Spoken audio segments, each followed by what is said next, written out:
प्यारे बच्चों, exercise 3.2 question number 2। तो इसमें हमें क्या बताना है कि हमें समीकरण नंबर 1 दी है, समीकरण नंबर 2 दी है। तो हमने आपको एक टेबल दी थी, उस टेबल को अगर आपने अच्छी तरह से याद कर लिया है तो आज के क्वेश्चन में हमें कोई दिक्कत आने वाली नहीं है। तो हमने क्या बताना है कि रेखाएं एक बिंदु पर प्रतिच्छेद करती हैं, समानांतर हैं अथवा समपाती हैं। तो सबसे पहले देखो, हमें समीकरण नंबर 1 एक्स, समीकरण नंबर 1 में एक्स के आगे जो होता है वो a1 होता है हमारा। तो a1 कितना है 5, y के आगे जो होता है वो b1 होता है वो -4, और जो बगैर एक्स वाई के होता है वो c1 होता है वो है 8। इसी तरह समीकरण नंबर 2 में x के आगे वाला a2 होता है वो है 7, उसके बाद y के आगे वाला b2 ये है हमारा 6, और बगैर एक्स वाई वाला होता है वो है 9। अब हमने सबसे पहले क्या करना है, हमने a1 b1 c1 निकाल लिया, a2 b2 c2 निकाल लिया। अब क्या निकालेंगे, a1 को a2 से भाग करेंगे, a1 को a2, तो ये कितना आ गया 5/7, कोमा लगा दो। आगे यहीं लिखते हैं b1/b2, b1 को b2 से भाग करते हैं -4/6, 2 से कट गए, 2 दूनी 4, 2 तिये 6, तो ये कितना आ गया हमारा -2/3। अब देखो ये 5/7 है, ये 2/3 है, तो इसका मतलब a1 बटा जो a2 है ये बराबर नहीं आया किसके, b1/b2 के। तो हमारी रेशो क्या कर, हमारी टेबल क्या कहती है, अगर a1/a2 बराबर नहीं है b1/b2 के तो क्या करती है, रेखाएं प्रतिच्छेद करेंगे, रेखाएं प्रतिच्छेद करती है। ठीक है। अब देखो इसका दूसरा पार्ट देखो, अब हम सीधा ले रहे हैं a1/a2, a1 कितना है एक्स के आगे वाला 9 है, और a2 कितना है 18 है, 9 दूनी 18, कितना आ गया हमारा 1/2। ठीक है, कोमा लगाओ।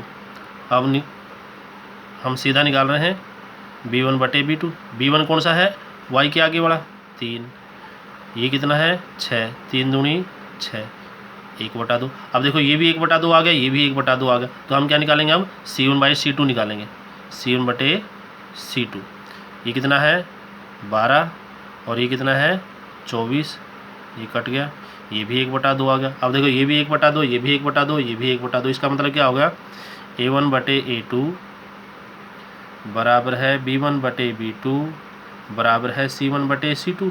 और जब तीनों ही बराबर होते हैं तो तीनों ही बराबर होते हैं तो क्या होता है हमारा, अनंत हल होते हैं, अनंत यानी कि अपरिमित हल होते हैं।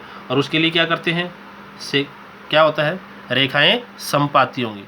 हमें सिर्फ रेखाओं के बारे में बताना, हल के बारे में नहीं बताना, रेखाएं समपाती होंगी। समपाती का मतलब दोनों के लिए एक ही लाइन आएगी, दोनों के लिए एक ही लाइन आएगी। अब देखो इसका तीसरा पार्ट, तीसरे पार्ट में क्या दे रखे हैं, 6x 3y + 10, ये हमारी पहली इक्वेशन होगी, 2x - y + 9 ये दूसरी होगी।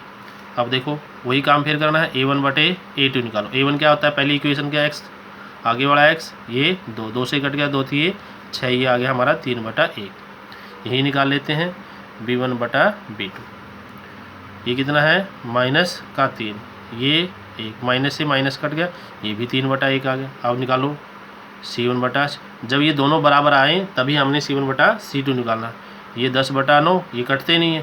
तो अब देखो ये दोनों तो बराबर हैं, ये बराबर नहीं है, यानी कि a1/a2 और b1/b2 ये दोनों तो बराबर हैं, ये दोनों तो बराबर हैं, लेकिन जो c1/c2 है वो इनके बराबर नहीं आया।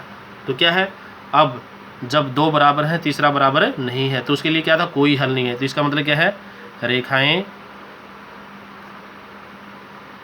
समानांतर होंगी।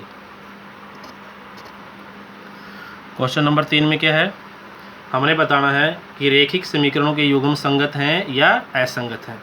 संगत असंगत के लिए क्या करते हैं, देखो पहला पार्ट 3x 2y, ये हमारी पहली इक्वेशन दे रखी है। दूसरी इक्वेशन क्या है, 2x 3y। अब देखो इन दोनों इक्वेशन, इसमें देखो ये जो हमारा स्थिरांक है वो इसमें भी साइड है, इसमें भी साइड है। अगर इसको इस साइड लेके आना चाहते हो 2x, ये साइड आगे माइनस का हो गया। अब इसमें भी इसी साइड लेके आओ। अब देखो एक जैसी होगी ना। अब देखो हम सबसे पहले क्या निकालते हैं, a1 बटा a2 निकालते हैं।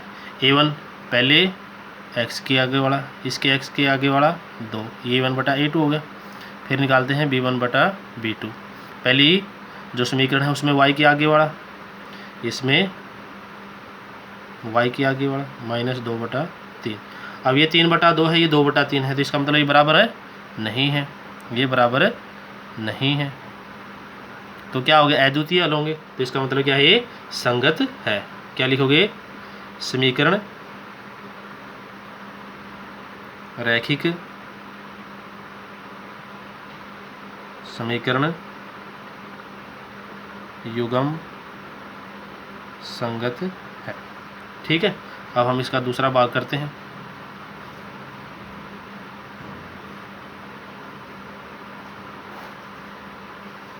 दूसरा भाग देखो, दूसरे भाग में क्या है, 2x 3y में पहले ही जो 8 है ना, इसको पहले ही इस साइड दे रहा हूँ मैं। ठीक है, ये समीकरण नंबर 1 हो गया हमारी। दूसरी क्या है, 4x 6y, इसमें भी 9 साइड है, तो इसको इस साइड ले आते हैं।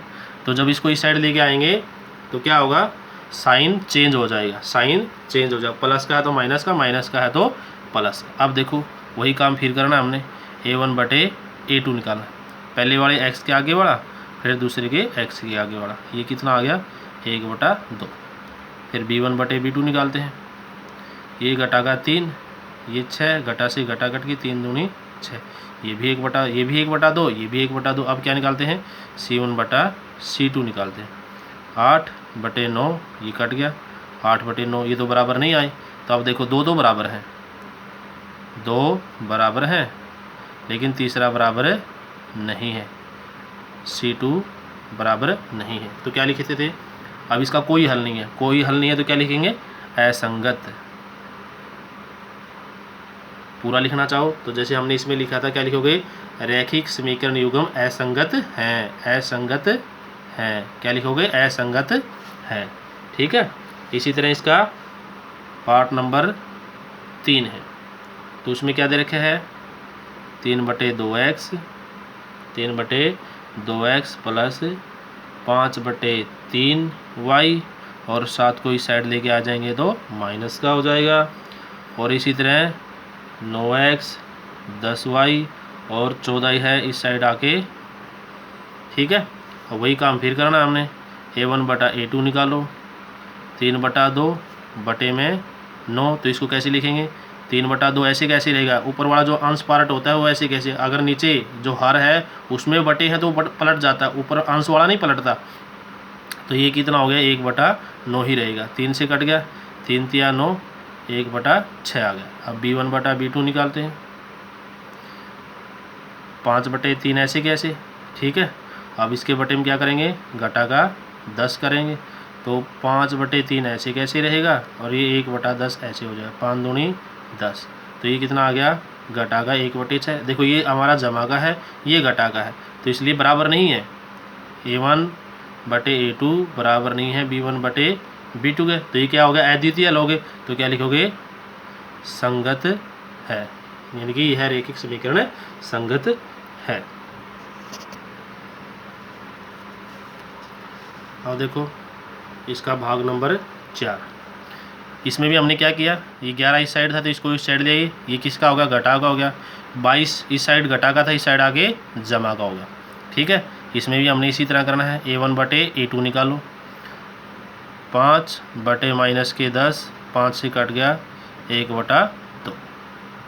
b1 बटे b2 निकालो, -3 बटे 6 कट गया, ये भी घटा का 1 बटा 2 आ गया, और ये भी घटा का 1 बटा 2। अब दोनों बराबर हैं, दोनों बराबर हैं, तो हम क्या निकालेंगे, c1 बटा c2। जब ये दोनों बराबर हों तभी हमने c1 बटा c2 निकालना।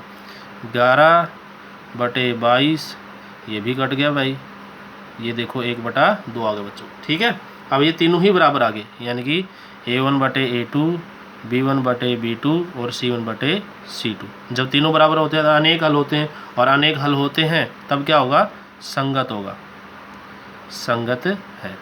ठीक है। अब इसका पार्ट नंबर 5 देखो, इसमें भी हमने इसी तरह करा। ये 8 इस साइड था, इसको इस साइड दिया, 12 इस साइड था तो इसको भी इस साइड दिया। अब A1 बटे A2 निकालते हैं। 4 बटे 3, ये बटे की है तो इसके बटे में 2 करेंगे। 4 बटे 3 ऐसे कैसे रहेगा, इसको 1 बटा 2 लिखेंगे। 2 दूनी 4, ये आ गया हमारा 2 बटे 3। अब B1 बटा B2 निकालो। y के आगे वाला 2 है, इसके आगे वाला 3 है।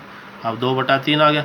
अब आगे जाने की जरूरत नहीं है, ये भी 2 बटा 3, ये भी 2 बटा 3, दोनों बराबर आ गए। अब निकालो, यही निकाल लेते हैं C1 बटा C2। आगे देखो क्या है, घटा का 8, घटा का 12, 4 पे कट गया, पहले घटा से घटा कट गया। 4 दूनी 8 और 4 3 12, यानी कि 2 बटा 3, ये भी बराबर आ गया। तो अब देखो A1 बटे A2, B1 बटे B2 और C1 बटे C2 तीनों ही बराबर हैं, तो ये भी क्या होगा, अनेक हल हैं, संगत है। ठीक है। Thank you, have a nice day.